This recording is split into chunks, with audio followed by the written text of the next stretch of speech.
What's going on, everybody? It's Leroy. Welcome back to Pokemon Crystal version. In the last episode, we caught ourselves a Poliwag and made it here to Violet City.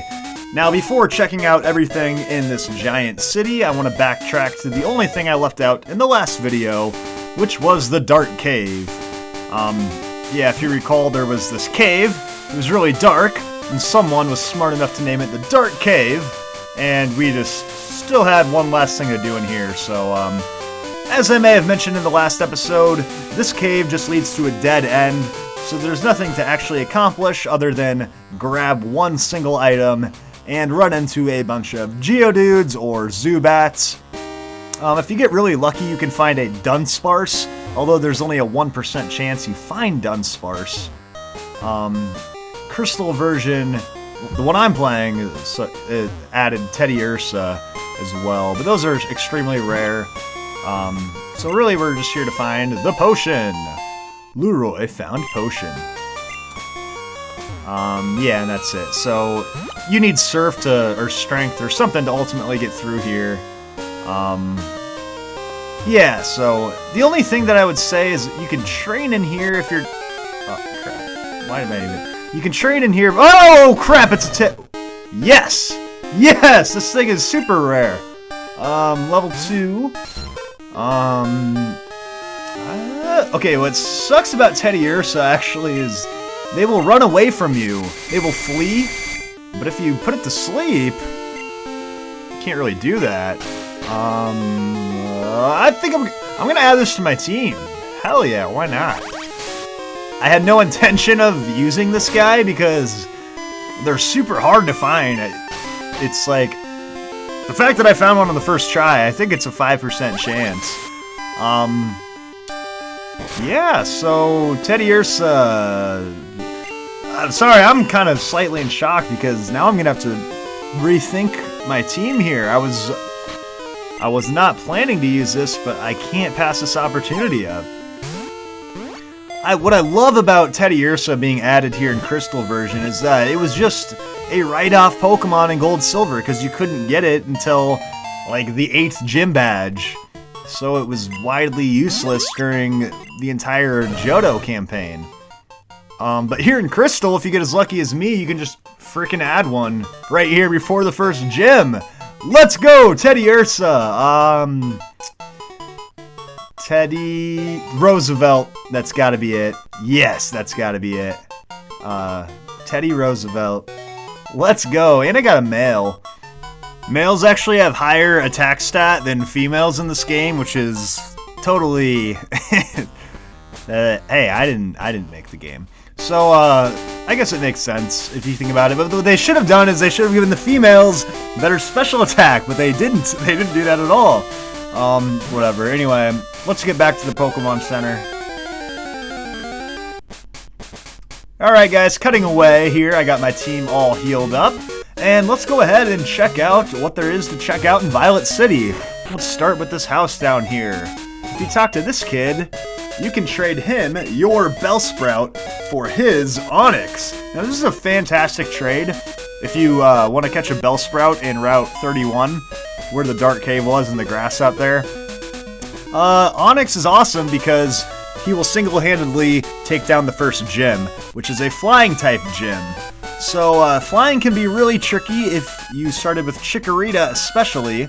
So grabbing yourself an Onix, which is a rock type, pretty much going to guarantee you the dub there against Falkner. So as a last resort, that's kind of a great way to beat Falkner. Of course you can use a Geodude from that Dark Cave as well. It's probably a little bit easier. There's a Pokemon Academy there with nothing to do in it. Here's the gym I was talking about.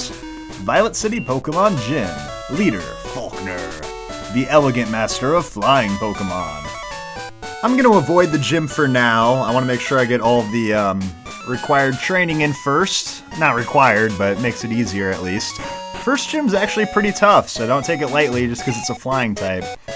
Anywho, this is the mart. You can buy some new items in here. I have a little bit of cash. Do I really want anything though? Potions, maybe? I'll stock up on some potions here. I like to be able to heal every now and then. I guess that's all I recommend. A lot of the other items you've probably picked up along the way, so yeah, nothing wrong with having some extra potions on hand, though. Now, if you go south of the city, you can grab a Paralyzed Cure Berry. Go ahead and do that. Add it to your berry collection. But more importantly, continue south, and you'll find that Route 32 is ultimately blocked off by this knucklehead down here.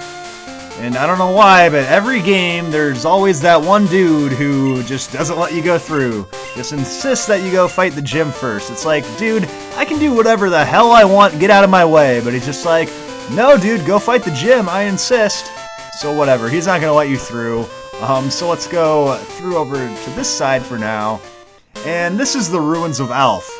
I'll save you guys a lot of time, just don't even bother coming in here. You could waste so much time in this place just trying to figure out what the hell this place even offers, and let me save you the time. Frickin' nothing. There's just a bunch of crap like this in here, a bunch of statues. Okay, alright, really, Leroy, what is this place? Okay, this is where you can find unknowns, right? That's all you can do, is you can go find unknowns. And to find unknowns, you have to complete these puzzles. So yeah, if you want to fill in all these puzzle pieces, you know, you can find the corners. I'm not going to sit here and show you guys how to complete a puzzle. I'm sorry, I'm just not going to do it, okay? But if you complete the puzzle, you can then capture a wild unknown, which is a really crappy Pokemon. Don't add it to your team. They're stupid. Let's get out of the Ruins of Alf. And this brings us to Route 36, which is still right next to Violet City, so we haven't gone too far. And in Crystal version, there's actually a patch of grass up here. This was not in Gold and Silver version, but now you can actually catch a Growlithe here in Crystal, which is a very cool addition to the game. And this side is blocked off by a Sudowoodo.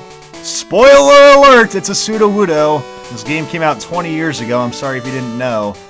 So yeah, the only real thing you can do is go over there and catch a Growlithe. So, yeah, really good Pokemon, nice addition to the game. The only thing left here in Violet City is this Sprout Tower. And this takes a lot of time, so this is going to be the main thing you do in here other than take on the gym. I'm already healed up, and you're going to want to be healed up before going in here, so let's get to it. The Sprout Tower.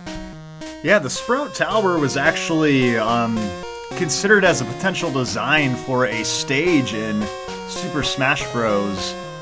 Back in the day. Of course, that idea fell through because everybody frickin' hates this place. Nobody likes it, so why in God's name would they make it a stage in Super Smash Bros.? I think that's why they ended up ultimately scratching the idea. So this place is full of Bellsprout, you know, which sucks because I don't have Ember on my Cyndaquil. He doesn't learn it till level 12, and it's like, you're not at level, no one's at level 12 yet, so I can't even kill these things easily. This is what sucks about Sprout Tower, is that the Bellsprout are not good enough to kill you, but they're good enough that you can't kill them, like, really easily, you know what I'm saying? Like, and all you have is Tackle, so it's just, it's terrible. So, I'll stick with Cyndaquil for most of it, I think. He can at least take these Vine Whips like a boss, for 1 HP each, but, so yeah, this place is grueling. It just takes so long. I mean, it's your only option, really, for getting up the levels you need for the gym, so at the end of the day, you know, you gotta do what you gotta do, right? But yeah, it just takes a long time. It's not so bad if you caught a Sparrow earlier, because that dude knows Peck right away. You just kill all these guys in one hit, and it's the best feeling ever, but no, I did not catch a Sparrow. I do not have Ember. I'll just tackle my way through this thing. And I really should be getting the experience on Teddiursa with the old switcherooski strategy, but I don't know, guys. I'm in for like 30 minutes of fighting Bellsprout, so I'm just gonna go with whatever's the quickest. I want to get a little bit of experience on Teddiursa, because I think I can make it self-sufficient by the end of the video, but damn, 3 Bellsprouts, it's like I can only take so much of the switching before I go crazy. Hot Sauce, get back after it with tackling. Yeah, so of course you can catch your own Bellsprout, like I mentioned earlier on Route 31. It's decent. It has Vine Whip, but it's a long ways till you get anything better than Vine Whip is kind of the problem. And yeah, my Hot Sauce got up to level 9. Took down Sage Nico. Yeah, let's keep it going. You can actually find wild Pokemon while you're here in the Sprout Tower. Grab that Paralyzed Seal really quick. Yeah, it's mostly gonna be just Rattata, but if you come in here at nighttime, you can find Ghastly, which is an interesting ad for your team. Yeah, we got another trainer here. Talk about Ghastly while we fight him, though. Ghastly is an awesome Pokemon if you can get him fully evolved into a Gengar, but you can only do that if you can trade. So if you don't have the trading capability, I would not recommend it. But Gengar is something special if you can manage to acquire one of those. I want to see how much Scratch does here with Teddy Roosevelt. I got him up to level 3 in that last fight, which must have just happened. I wasn't even paying attention, but now that he's at least equal level with these Bellsprouts, give him a shot. And he's actually doing pretty good. He's fast enough to outspeed him, and critical hit there. He's getting some powerful scratches in. One nice thing about using normal types early in the game is your standard moves like Tackle and Scratch are going to be way more powerful than they should be, because normal type moves used by normal type Pokemon are going to get a 50% boost in power. That's the old same type attack bonus. So any Pokemon can take advantage of the same type attack bonus. It's just pretty beneficial for normal type Pokemon early on in the game because you're basically limited to normal type moves, so they're the only ones taking advantage of the same type attack bonus. And you can already see Roosevelt here, he's just running away with that boost, that 50% boost. It's already got him cruising along here to level 5. So yeah, it'll be some time before Cyndaquil gets Ember for that same type attack bonus. Poliwag already has it with Bubble. Of course, Bubble's so weak you hardly notice in the first place, but yeah, that is one thing for certain to understand about normal types is you can immediately take advantage of some boosted power moves. And that's why a lot of your normal types are going to be especially useful in the early stages of the game. Teddy Ursa, I think, will be awesome throughout the whole thing, so just overall excited to have him on my team. And we got an X accuracy there if you want it. Something that I'll probably just sell. You can use it to boost up your Pokemon's friendship as well. Which is great if you have something like an Eevee that you want to add to your team later. Something that evolves strictly through friendship. Anyway, here's another Bellsprout. What a shocker. And actually, I think Roosevelt's equipped to just sweep through the rest of this thing on his own. I got him healed up there with one of my potions, and yeah, I'll take a 2-hit KO. It's probably better than Cyndaquil. I mean, heck, this thing might already be my best Pokemon, which is kind of sad after just a couple of trainer fights, but I was not expecting to have only 3 Pokemon before the first gym. That's kind of bizarre, but that is going to keep me kind of low-leveled in the early stages since I'm spreading around my experience points rather than just having one guy take it all. I mean, you could very easily just still have only a Cyndaquil at this point in the game, so. But that's kind of nice for me, though. I prefer to be lower leveled, and kind of makes the whole game a little bit trickier. Anyway, yeah, this is going really well now. I think Teddy Ursa is going to be my MVP of this team, from what I'm seeing early on here. So yeah, that Scratch is just deadly coming from a normal type. Alright, and yeah, at this point even the Vine Whips are doing jack diddly squat to me, so yeah, Roosevelt, you might be my guy that has to go up against the gym leader. I'm pretty confident in you now. And level 7, can't complain. He's weak. Alright, let's head upstairs here. And this is the final room here, so make sure you grab a potion. Might be starting to get a little weak there. Or you might just have a Teddy Ursa that's completely plowing through this place. Let's go! I ain't afraid of these Bellsprouts. What do we got next? Let me guess, another Sage. Yep. Sage Gin. Oh, but he spells it with a J. I wish he spelled it with a G. That would have been funny. Sage Jin. Alright, let's go, Roosevelt. What do you got? Scratch him. Yep, we gonna scratch him. Oh, this guy's a level 6, though. He's the toughest Bellsprout we've seen. He's gonna use growth, boost up his special attack. It makes sense that the Sage would use a move like that, because I think it's supposed to be like a Greek philosopher, ancient Greek philosopher, a sage or something, I don't know. Makes sense that he would use the more strategic-oriented moves. We defeated Sage Gin. Next up, Sage Vodka, followed by Sage Whiskey. Let's go ahead and heal up with one of our 5 potions, moving to the top there. And Roosevelt, drink the potion. Alright, healed up and ready to go. Taking on the next dude. The Elder's HM lights even pitch black darkness. So he's hinting to the HM for Flash, which you receive as a reward at the end of this. Spoiler alert! But seriously guys, this game came out in 2001. There might be spoilers. But yeah, HM for Flash, which we of course don't need. We already caught this dude in the Dark Cave. No reason to see anything in there. We already got the potion and stuff. But yeah, Flash is one of those HMs that they provide in like all the early games, but you don't actually need it to beat anything. So yeah, whatever. Basically, the Sprout Tower is pointless. You don't even need to come in here, but we're just doing it for the training. And we'll get Roosevelt up to level 8. Cruising along. Oh, we learned to lick. Wow. A deadly move there. Last thing you want to do is be licked by a teddy bear.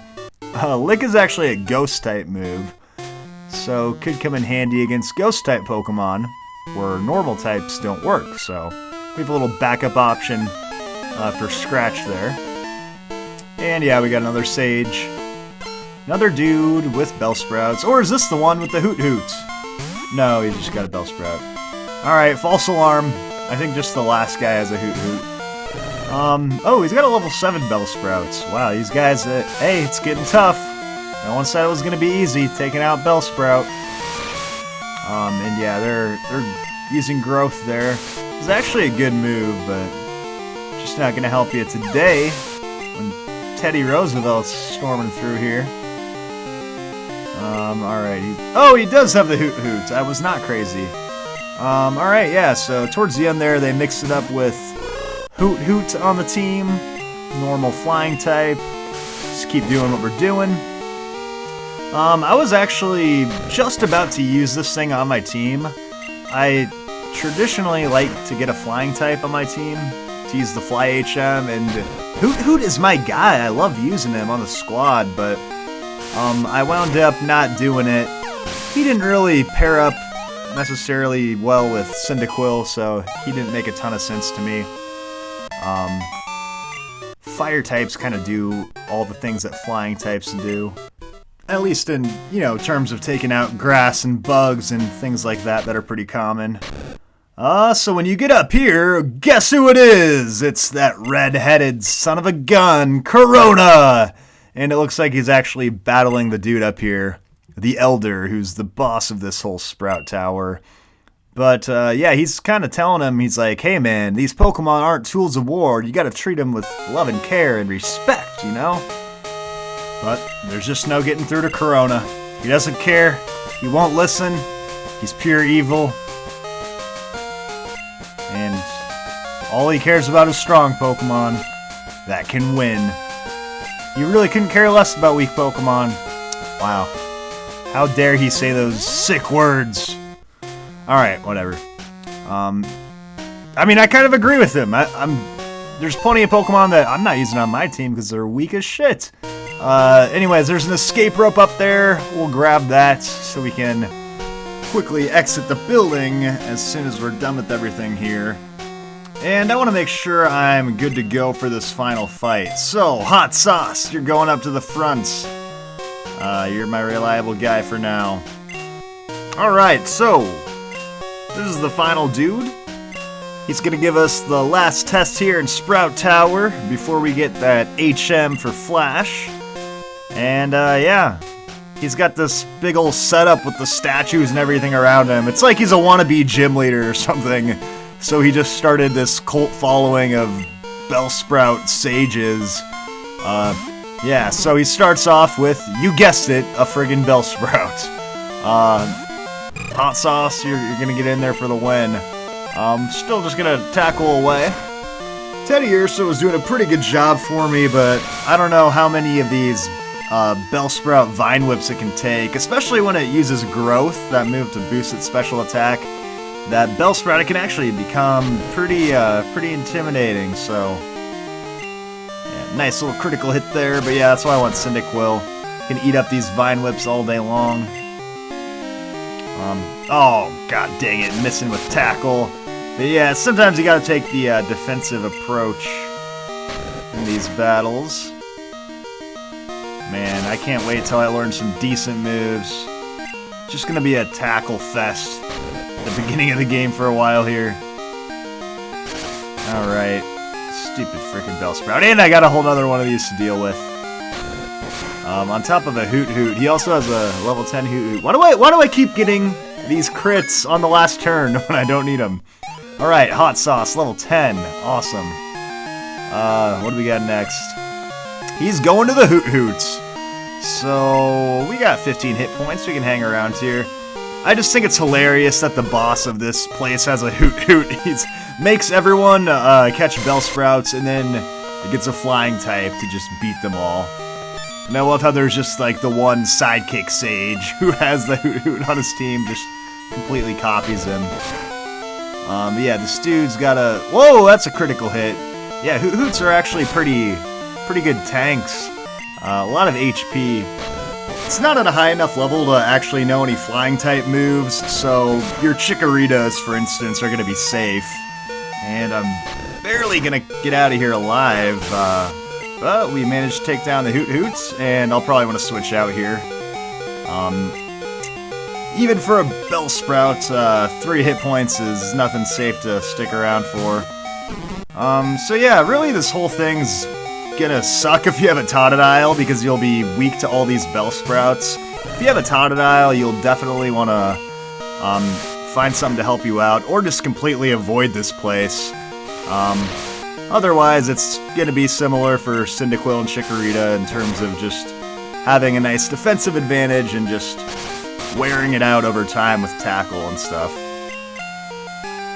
But yeah, I've been really pleasantly surprised with how Teddy Ursa handled this thing. Came in a boy and is basically coming out a man. One of my strongest Pokemon already. Alright, there we go. You and your Pokemon should have no problem using this move, so he's gonna give us the Flash HM. Alright, so we can't actually use that outside of battle until we get our first gym badge. But you can teach it to your Pokemon to lower the opponent's accuracy, if you're into that.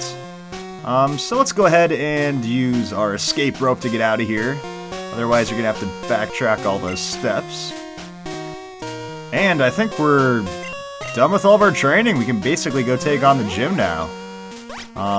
We got a lot of training in there for Cyndaquil and for Teddy Ursa, so it's probably going to be Poliwag's time to shine next time here at the Violet City Gym. So, that was a long episode, and thank you all for hanging in there with me from start to end if you're still watching, so I will see you all in the next episode for the gym fight.